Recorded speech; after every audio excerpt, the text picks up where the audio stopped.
10 টাকার গুঁড়ো দুধ দিয়েও যে এত সুন্দর পারফেক্ট সফট একটা পুডিং হয়, ভিডিওটি না দেখলে বিশ্বাসই করবেন না।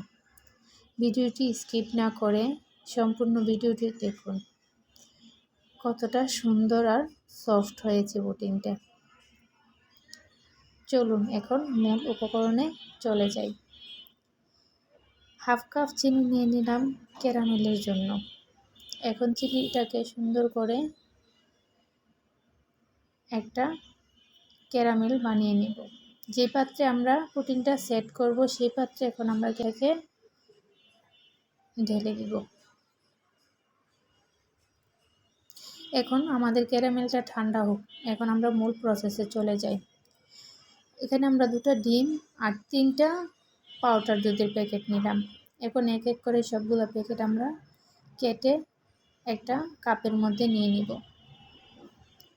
সবগুলো আমাদের যখন একসাথে নেওয়া হবে, দেখুন আমাদের হাফ কাপ পরিমাণ হয়েছে পাউডার দুধ। হাফ কাপ দুধের জন্য আমরা পানি দিব 1 কাপ, কারণ এটা আমরা যেহেতু আমরা জাল দিব না দুধটাকে, তার জন্য আমরা হাফ কাপ দুধের জন্য আমরা 1 কাপ পানি দিব। এখন দুধটাকে সুন্দর করে মিশিয়ে নিলাম। স্বাদ মতো লবণ দিয়ে দিব 1/4 কাপ, চিনি দিব।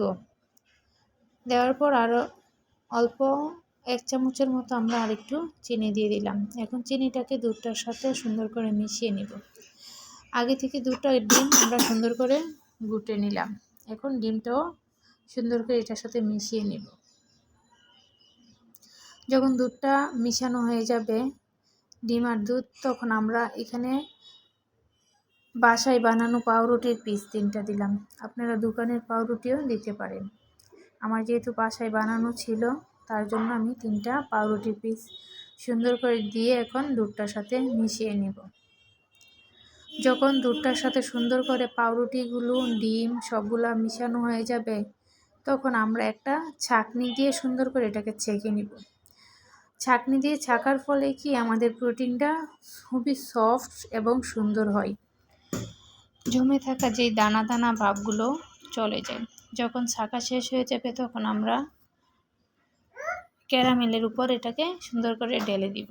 আগে থেকে আমরা একটা পাত্রে পানি গরম করে নিলাম। এখন এই পাত্রের মধ্যে ঢেলে 30 থেকে 40 মিনিট এটাকে আমরা কুক করব।